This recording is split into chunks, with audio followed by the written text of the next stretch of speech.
Hey everyone, and welcome to the first edition of the Catalyst Podcast, a podcast where we discuss our passions and how we're bringing these passions into our livelihoods. I am your host, Nathaniel Lachance, and today our guest, Ben Farella, is joining us, and he'll be discussing various topics on the entrepreneur life and sharing his background. Enjoy the hour. Alright, so Ben Farella is the owner of Gd2go, and he's agreed to mentor me for a few sessions. Jeez, there we go. So now all the cameras are synced. Alright, so Ben. Hi. It's great to have you. It's great to be here. Being that I'm trying to collect perspective on what it means to be an entrepreneur, one of the most exciting things, I guess, to know would be like where it all started. Right. Good question. Well, I've owned over 30 businesses in my life. I believe I've counted, it could be even more than that. But, I guess where it all started was the very first business that I owned, I was 12 years old. And there's actually the original sign is in my Gd2go. I think I may have showed it to you the other day. It was called Ben's Vegetable Market. Right. And anyway, my dad, found that I was a very difficult, challenging 12-year-old kid, and he thought, what am I going to do with this wild young man? And so he was Italian, and we had tons of gardens, and he had a hobby farm. So he had the idea of, hey, listen, we have all these vegetables, Ben will harvest them, and he will have a vegetable market. So I lived in Brockville, Ontario, on an old scenic road, Highway number 2. There was a Dairy Queen, and there was, across the road was an old A&W lot. The A&W had moved. So my dad bought that lot. And one day he comes home and has this sign and says, you're going to run a vegetable market this summer because I want to keep you out of trouble. So he said there was only one rule, though. The only rule is that you can harvest all the vegetables. You have to do the work yourself. You get the vegetables for free. You keep all of the money that is sold. There's only one rule. You can't ask an adult for help.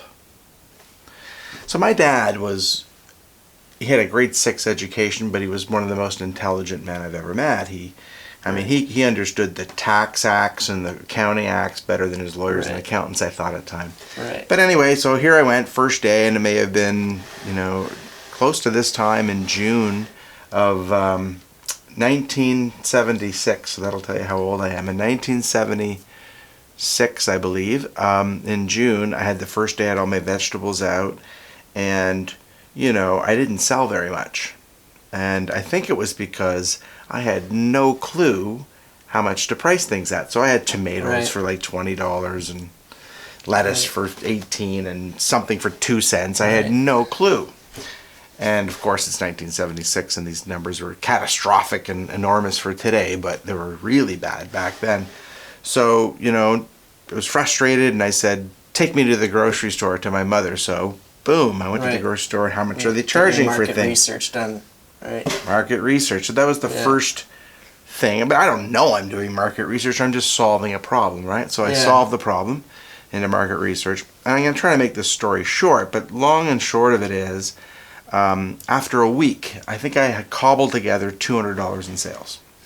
Right. And I went to the local radio station with my mother. I had an instinct. I said, I need more business. So I went to the local radio station, which at the time, there was only traditional media. Right. And this 12-year-old kid walks in with $200 in cash and says, I want to buy some advertising, which was me. Right. And laid it on the table. And I thought I just went on air right away. I didn't know how it worked. I thought, can I just go on there? I know what I want to say. And can I go on there right now? And of course, I was told that you have to record a commercial. So they asked me if I wanted help. I said no, I wanted to do it myself, and I got on and I recorded this commercial, and I wish I kept it, but it was basically this. Hi, my name is Ben. I'm 12 years old, and I have the best vegetables in all of Brockville, but nobody's coming. And I can't understand why no one's coming, and if you do, it'll be great, blah, blah, blah, blah, blah. So I guess I was pretty animated, and the impact of this commercial in the community was crazy. I mean, people were did you hear this little kid on the radio? The next day I had, literally over 10 little old ladies helping me bag, and people started to come and buy my vegetables. And at the end of 5 weeks, I think I made over $3,600. and I was hooked. I was hooked. Right. I was hooked about business. Wow, that's interesting. And I was hooked. I think I was hooked, looking back on it, about the power of communications and influence, which led me to a number of different other businesses, but eventually into what I did for a long time, which was marketing and communications. And I think the power associated with helping influence a person to buy something versus this product over that product, or to change their mind about something, I found quite alluring to me, and I spent my life trying to develop ideas and strategies to do that. Now that's evolved since I think marketing communication has. But yeah, so I mean that was the first one, and I'll never forget that. I mean, the power of taking risks, and the power of a creative, impactful message, and the power of market research, and the power of relationships and engaging with customers that I had to learn at a 12-year-old age, I guess, was powerful. And I did lots of other things, Nathaniel. Like, I mean, I remember my buddy and I, when we were 16, we saw a little ad in the paper for cleaning and maintaining Bell telephone booths. So my buddy and I, we did this submission and we won. They didn't know that we were 16, so when we showed up after winning the contract with our squeegee buckets and so on, and what you had to do at the time was go around to these phone booths. Your generation doesn't know what those things are anymore, but they used to be everywhere, these little glass boxes. Yeah. And you'd go in and you'd, at the time, put a dime in. Yes, it works. And you'd have to clean the booth, and you got paid so much per booth. Yeah. I saw a few of them early on, but never really used them that much. Yeah. But yeah, that's interesting how, I mean, even back in that history, you were selling and marketing fresh food and healthy food. So isn't that ironic? It maps pretty well to actually what you're doing now. But yeah, it reminds me of kind of, as a child, when I started doing like some yard sales and stuff, and not really knowing the value of things and setting them too high, and people kind of like not really knowing, like, or not really being able to make that purchase decision just because I did not know how to price things and value things at what they were worth, used and whatnot. So yeah, it was interesting in those days, but then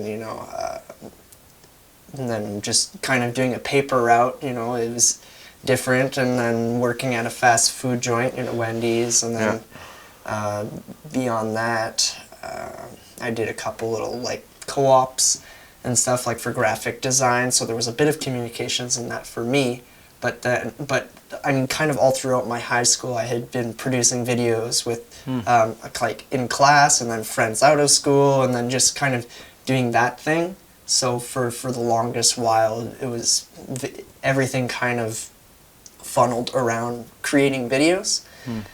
And I guess after that, I still hadn't fully realized the potential for that in a business way, like where I could put a business model around that. But I mean, long story short, I ended up going to college and studying computer sciences. So that, in a couple ways, maps to what I'm doing now, but it wasn't exactly. I was looking to go on kind of an entirely different career path. So, I mean, like halfway through, I ended up kind of figuring how to do the business model, and I guess finding the true value in it and being able to price myself properly, and then starting my business out at that point. So it's kind of funny that you went back to what you loved to do in high school, though, right? Yeah. It's funny, right? Computer sciences, but you made videos because you loved to do that or liked to do it, and the irony is that you're, in part at least, doing that again today, or at least creating content to tell stories. Right. Yeah. So when it comes to what you're doing now, and then so you're doing lots of marketing and communications. I mean, tell me a little bit more about your background in marketing communications. Well, I got into that as a fluke. I it's kind of a crazy story. Again, so my whole youth was quite, crazy and dramatic and so on. But I was going to be a lawyer. I was studying, started in commerce, actually sports administration at Laurentian University. I realized after a couple of years I didn't dig that, and I went into economics and political science. But I decided at that point I was very active in politics, and I wanted to become a lawyer, which is quite at that time very, very a common sort of career path, law and politics at the time. And I was student president at the student union at Laurentian University, and one thing led to another. So after my undergrad, I went to this program called UCF, the Université Canadienne en France. So that what they did was Laurentian was the host university, and they had 250 students from across every Canadian university to create a microcosm of Canada in France. Right. And they were taking their second year courses, and I went there to learn French and to be the student liaison. So anyway, long story short again, I got into some trouble with my dad and his money. He had put some money in Spain. I was supposed to bring it back. I didn't. I wasn't supported financially, and I didn't go to law school, and I had to really get to work. So I went back to Sudbury and met a friend of mine who was in graphics. And he and I decided one night that we were going to start an advertising agency.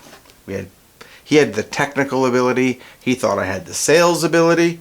So we started Delta Advertising and Design in 1988, and that morphed into 2-3 mergers, which actually led to buying Vic Fideli's business, Fideli Advertising, in 1992.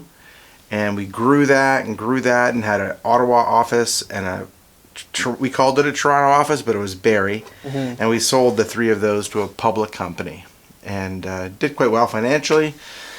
And I got back in 2002 and bought the North Bay chapter of that back, and I've been trying to kind of get out of it, as I feel like marketing and communications has changed a lot. But it's interesting that, it was the power of influence. It's back to that vegetable stand thing, right? Yeah. Is that how can I create stories and campaigns or be part of something that helps change a person's mind? And I thought that was quite, enthralling or powerful to me.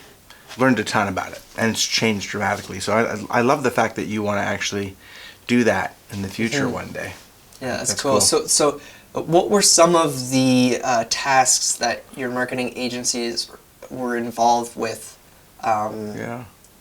for clients? For clients? Yeah. Well, we were, I guess some of the bigger clients that we had, I remember being the lead for the brand development for the Canadian Pacific Railway. Completely did a whole new brand redevelopment in the 90s, I believe.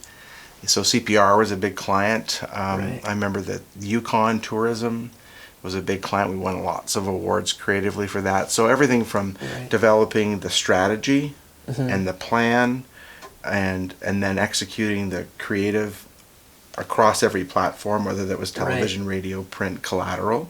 Right, so and those then were like the media forms then. Media forms. So it's changed a lot since then. It sure has.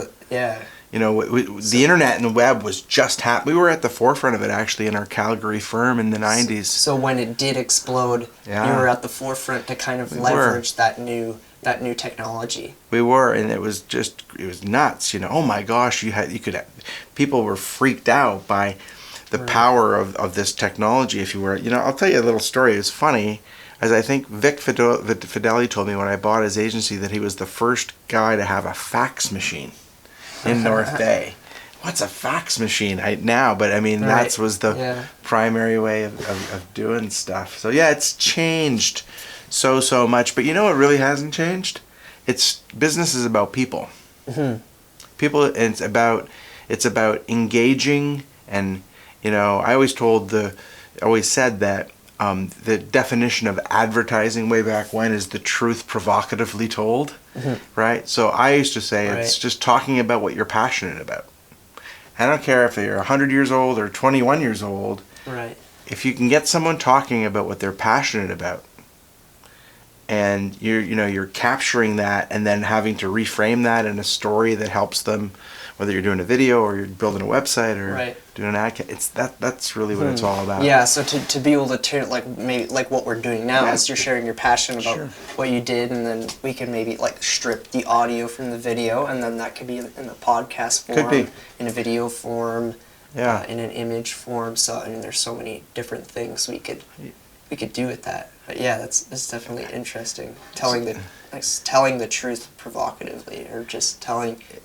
I think, and that's, I want to do a podcast at some point called TBH, to be honest. And what I really think is the most important thing in life and in business is capturing those truthful moments. Like, I just feel like all of a sudden we just started talking about this and everything got a little bit more real, right? Everything, I can feel the energy between us get a little bit more intense, because I think the world and the audience, whoever they may be, are craving honesty. Right. They're craving it. And it's so difficult to get that in bite-sized pieces. So it's, especially with technology, right? It really takes time to, like, well, we can't rely on the instant gratification of a 60-second video all the time, or short form content. But if we can sit down with people and do like something like a half hour, it really takes at least that to like kind of break some walls down and get in. I think it helps, but I think what propels people into success is when you're able to distill that quicker. Right. If you can get to it without having that half hour or hour or 10 hours or 10 years of think about it. Sometimes you have friends, you don't even know anything about them for years. Right. But I'm sort of obsessed with the power, the multiple power of extreme vulnerability and honesty. And when you can capture that, I think it'll do wonders for your business. It'll do wonders for you personally. It'll do wonders for your relationship. It does wonders for everyone. And I find it difficult now, because I know that's my life's purpose, or that's what I want to do. When I'm doing anything other than that, I tend to get more tired. I tend to get distracted. Right. So I'm trying to find a way to incorporate that in everything that I do. Right. So, to younger folks like you, is figuring out how to tell you meaningful upsides of that, right? And it's against our nature at times to be vulnerable and honest, and so there you go. Yeah. Well, I love that. Well, like, being able to distill something is, I think, something that's becoming more and more demand, because we do still need things, like, to be in bite-sized format. Yeah. So to be able to tell someone's story in 60 seconds or in 30 seconds or whatnot, is pretty important as well. Yeah. So it's the old, we used to, it's the old elevator pitch. Right. Can you tell them your story by the time you get down from the 10th floor to the first floor? Have you got that down, right? And I remember training people or coaching people in marketing about that. Is it used to be like, well, what do you do? What's in it for them? And what do you want them to do next, right? So there's this whole briefing. Who are you talking to?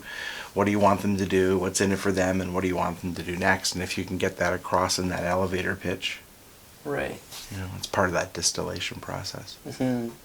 Yeah, that's awesome. And if you can be honest in that, and seeing and how that's going to play out for the relationship between those two people, I think that can do a lot of wonders, eh?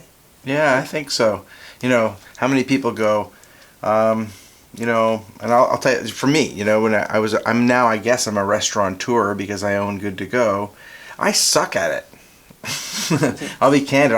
I know nothing comparative to other restaurateurs or kitchen professionals. I'm learning, and I'm failing and learning, but that's not really what drives me. What drives me is developing a brand and a concept around healthy food fast, because I believe the entire world wants to eat healthier, and how I'm going to duplicate that across the province, country, and countries. But as a restaurateur, I suck at it. So I think whenever I say that to people, they kind of go, what do you mean? Yeah, I'm brutal. I'm really bad at running a restaurant. I don't understand it at all. But what I'm really good at is Right. learning how to improve that sort of quickly. And, right away I've got someone's attention. I even tell that to prospective franchisees, people from other cities who want to buy my franchise, is that I'll do a lot better at teaching you how to run this restaurant than I was at developing the structures to run this restaurant. That's cool. Well, I mean, it takes a while to develop, I guess, the structure, but maybe tell me a little bit more about Gd2go Sure. when it started. Yeah. So, again, always a funny story. It was around 2011 or 12. I can't remember when. I think we had a client. At the time, the Ben Farella group was sort of an incubator, and we had people come in, and we developed this whole concept around healthy food fast. Because at the time, there was no gluten-free, there was very little vegan. Yeah. There was just a concept in someone's mind, but we developed it, and then they kind of abandoned the project, and we kind of sat on the shelf for a while. And then I remember I was walking over to the lot I owned across from Good Life, where the first Gd2go was, and Right. there was a whole bunch of cars there, and I said, they should just ask me if they're going to park here. And I walked over, and they were renovating Good Life, and for whatever reason, we got into talking about their new renovation and plans, and I said, where's your food service going to be? And they said, they're not going to have one. And I went, I just remember that ruminating in my mind. And I said, you know what? I had a client that I wanted to do some market research for, and I said, could I survey some of your members? And part of the survey was, the thing that I remember the most was 72% of people that went to that gym bought something after 5 minutes of leaving the gym. Right. Makes sense. They They're have hungry. Hungry, thirsty, Yeah. replenish. So that came in my mind. So on a whim, we put together an application to the Northern Ontario Heritage Fund for a grant to start up this new concept. We were successful, but I didn't take the money. After 6 months, they called and said, hey, you're the first person in the history of Northern Ontario that hasn't taken this money for their business. And I said, Right. well, I'm not really sure I want to do it. It was just an idea. They said, you know what, I'm going to give you a 6-month extension. No, sorry, it was after 1 year they called me, they gave me a 6-month extension. Someone then came into my life who had food service experience, and I thought, man, I went to the Good Life, I got this survey, they're giving me a 6-month extension, there's some money here, I better start this thing. So we did it. We just jumped in and started it. It's been the most difficult, challenging ride of my life. It's a very, very difficult industry. Right. Yes, And, for sure. The food industry is not it's yeah. not an easy. I guess you have all the health and safety guidelines, and then you're dealing with. You want to have a certain quality of service and speed to it, but then you also want it to taste good while being healthy. So I can understand. I mean, especially with the type of restaurant you're targeting and the type of client you're targeting, I think some of the demands are even higher because they want something that's good and that's healthy and that's actually going to give them a boost instead of like giving them a crash, especially after they've just maybe like worked out. So they need something that like that's quality. And so the difference maybe between a fast food restaurant as well is like that there's a lot more fresh produce in that as well. Yeah, we have this kind of juxtaposition line: healthy food fast or fresh food fast. Not fresh fast food, fresh food fast, or healthy food fast. And we think, again, that brings us down to the mission, right? We think that everybody on the planet wants to eat healthier. Right. We do. Yeah. Some people admit it, some people don't. But we think everybody does down deep. The problem are 3 things. They don't have the time, they don't have the knowledge, and they don't have the access. So if we can solve those 3 problems, we think we have a chance at succeeding. And then you're right, we've really created a difficult challenge for ourselves because the food service industry is all about nickels and dimes and small little margins. And our food cost is way higher than the majority of fast food because we use mostly natural, organic when we can product. We hand process everything. It's not done mechanically. There's no packaging or preservatives. That costs money to do that. Therefore, we have to charge a little bit more than everybody else, but probably can't charge what we should, right? But the whole idea is to create a template in North Bay, and if it works here, it'll work anywhere. And I've done this in numerous occasions in my career. Trial it in North Bay. If it works, then roll it out nationally. So yeah, it's also difficult. It's different about it. I used to be in professional service. I've never run a day-to-day execution-oriented business. It never ends. Every day at 7 a.m. it starts again. Right. And the employees don't show up or do show up, and the customers do come in or don't come in, and the same stuff has to be made, and the same little mistakes are made. The paprika was used instead of the cumin, and all of a sudden that recipe it's crazy. Right.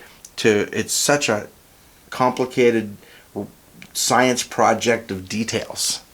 And I'm a big 30,000 foot viewer of things, and you got to get into the weeds 1 inch off the ground.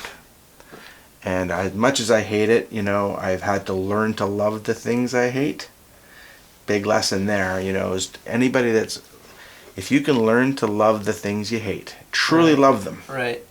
Because I don't care if you continue to hate them, you won't learn. Right. But if you can learn to love something about them, you'll make exponential strides. Yeah, when you're not so comfortable, like if you're doing something if you're always doing something that you're so comfortable with doing, the opportunity for growth is not really there. So if you're doing something that is making you really uncomfortable and is very challenging.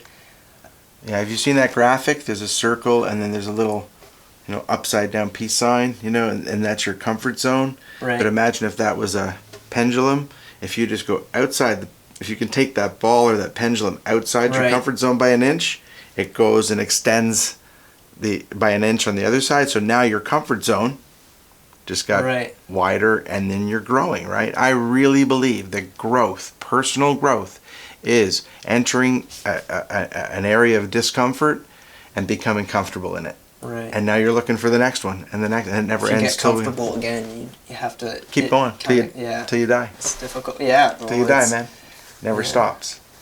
So that's my personal belief. Mm-hmm. Yeah. That's great. I can go on, man, and on if you want to talk, but I just do, and I don't know when we do this, Nathaniel, but there are some things that I want, you to pick up on, and whether you use them or not is entirely up to you.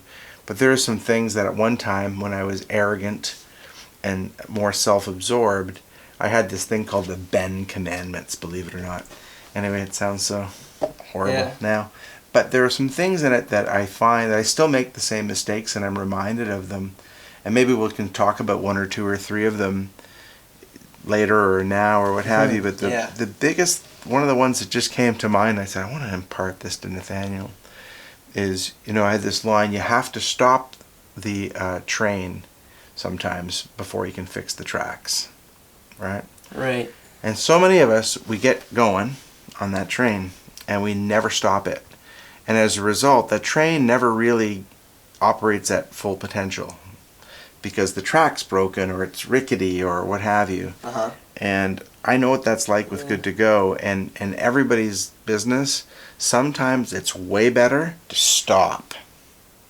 Stop entirely, put the brakes on, and get that thing fixed. Right. Reevaluate what you're doing, what direction you're going in. Yeah. Or you know what, my accounting's messed up. Stop everything until you've got a proper accounting system in place. Right. I've got this problem with this employee. Stop, get that problem fixed, or get rid of the employee. Stop the stop the train so you can fix the tracks. And I don't always heed my own advice, but I know it instinctively. So for those of you that are younger, starting on your own path, I can't tell you how important that one has been for me to remember. And you'll see it in small little situations as well as big ones. Mm-hmm. Yeah, that's good. I mean, taking some time to kind of quiet down and reevaluate every part of what you're doing and see, like, am I doing the impact, or am I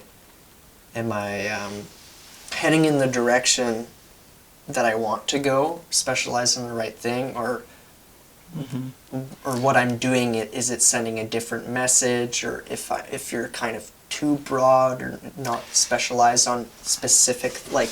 I guess what I think those are true, but it's not to the heart of what I'm saying is, success is funny, huh? Because success actually can kill you. Because if you were so busy that you couldn't stop, you had client after client after client after client, right?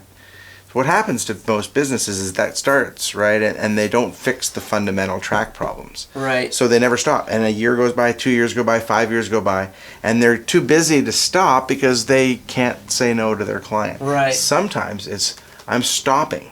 I'm not open this week. I'm not going to take your calls. I'm done for a month, a day, an hour, whatever it is. And identify the truth. And that really is the whole power of, to be honest, is that, if we were really honest with ourselves, we know what's fundamentally wrong with our businesses and ourselves, quite frankly. We just don't want to deal with it. It's uncomfortable, right? Yeah. Back to that discomfort.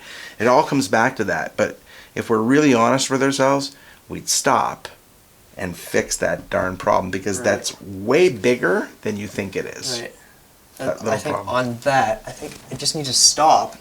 Well, really, I mean, this format is pretty natural. It's just having a conversation, and it's just kind of the cameras are there, but I mean, just being here with you after about 60 seconds, I kind of forgot the cameras were there. That's good. So having this is a lot easier for me, and especially being with clients and needing to flesh out and articulate their dreams and their vision for the future of their business is very difficult for the client as well, because them being able to articulate that straight to the camera is very different than having a conversation like this and us being able to flesh out actually what that means in a conversation is so much different. And then like you're saying, you can take excerpts of that and distill it and I guess find that, distill the dream down to the vision, to the nugget, looking for the nuggets, to the small thing. And a lot of the time those nuggets are,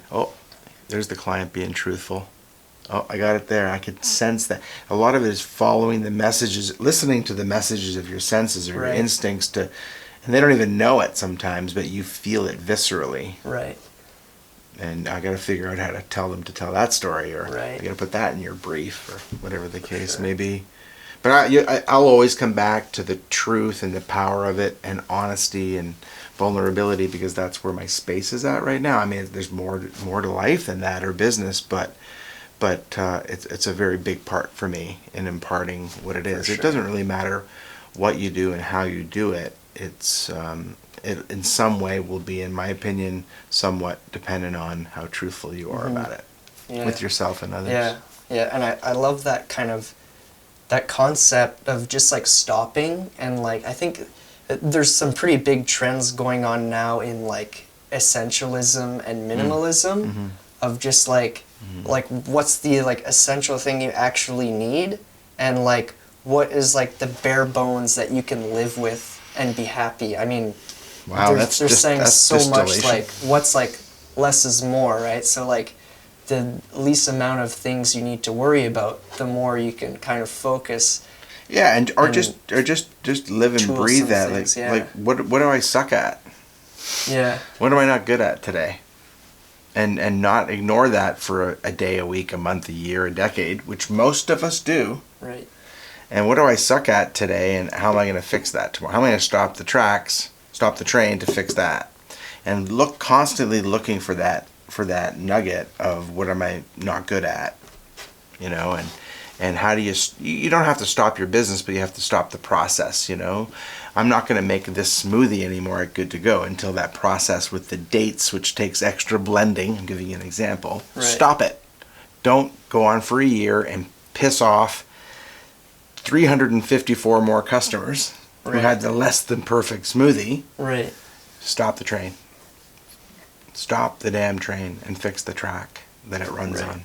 Yeah. So for me, it's all about the examination of truth. And I love your obviously you're a pretty smart guy, and I loved your references to minimalism and I was going to say existentialism, but what did you call it? Essentialism. Essentialism, which is, I love that term. I don't know much about it, but I assume that it's something I've just recently started picking up on. Is it the same as minimalism? I think it's pretty close. Yeah. But it's minimalism, I think, is more in the moment. Yeah. the amount of like maybe stuff you have, the amount of like, I guess, material possessions, and also what you're doing. But I think the essentialism is more like on a time period, like you're talking about, like stopping the train, and so I think the essentialism part goes more with what you're talking about, just like giving breathing room and taking a pause and stuff, so to really focus, because I guess when you sit around and you're doing nothing, I guess, or you're meditating or doing whatnot, however you kind of get into your creative process of, I guess, change in you. We all are, right? I think we all understand this to some degree, down deep, is that we're all just a product of our habits, right? So, I have this one particular horrible habit of, as soon as I wake up, I have to check my phone. I'm sure a lot of us do. Right, yeah. So I'm starting to try to create this new habit of putting my phone in another room, and I really, really want to get my heart rate up, and then I want to meditate, and then I want to create a few minutes to create my plan for the day. So that's an hour or so that I'd like to do. That's for me. And then I get the reward of checking my phone. Right? Right. But man, I do it and I don't. I stop and I start and I do it for a day and then not for 3 days. And I can't tell you how hard it's been for me, but I'm so committed to getting back and trying that tomorrow, because the days that I do it, it's unbelievable, right? I am so set up for success, I think. Yeah, that's interesting. I mean, like, I always think of like, well, why don't I just plug my phone outside of the room? But I still haven't really done it that much, but I think it would definitely help in what I'm doing. Like you're saying, the reward process. Like, if you're just going at it right away, it's like you already kind of got the reward, and getting out of the bed might not happen as quickly, or I guess kind of like getting into your creative process might not happen as quickly because you're checking your emails, replying to people's requests already, and you haven't kind of taken that me time. And you fooled yourself, right? You right. fooled yourself that you're being productive. Well, yeah. I'm doing productive things here. So you're not really like ready to do those productive things because you haven't taken your me time. You're not optimizing. You're not being your best self, right? You're not doing the best that you can. For sure. Yeah, that's really interesting. Well, thank you a lot for spending the time and sitting down with me. Really appreciate all your insight on and everything that you're doing to change kind of the food culture here in North Bay. That's really awesome. It is. And it's important too. It's not something that's easy to do, and I'm really happy that that's a burden that you've taken on. I mean, eventually, being an entrepreneur, you're kind of pushing that forward. So now we actually have a place, and it's not just putting the peg forward for you. I guess at this point, that when you're placing that peg forward, there's a lot of people who are going to be looking up to that. And I mean, it's hard for franchise places to change, but if there's a lot of home-owned restaurants or like wholly owned restaurants here in North Bay, maybe they're going to pick up on that because of your being a catalyst towards healthy fast food. Raising the bar.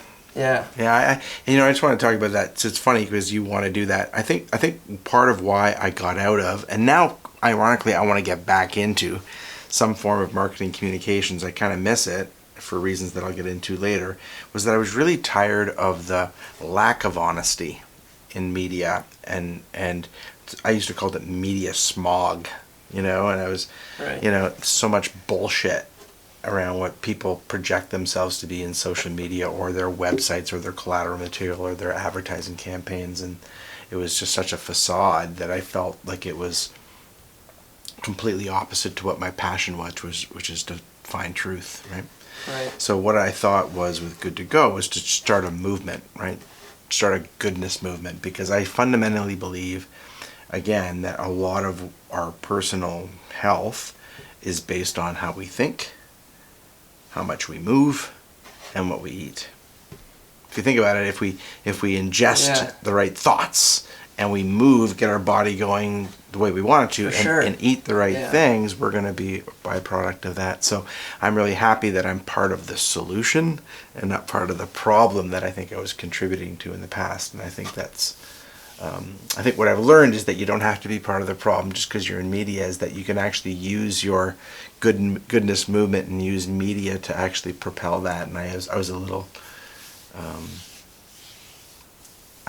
what would I say? I guess I was a little blurred, or was a little colored into that thinking, and that was wrong. So anyway, That's I'll awesome. end it with that. That's awesome. Thank you very much. Thank you. Thank you for sticking around to listen to the Catalyst podcast. If you enjoyed it, definitely give it a like and subscribe to the channel. Thank you very much, and enjoy the rest of your day.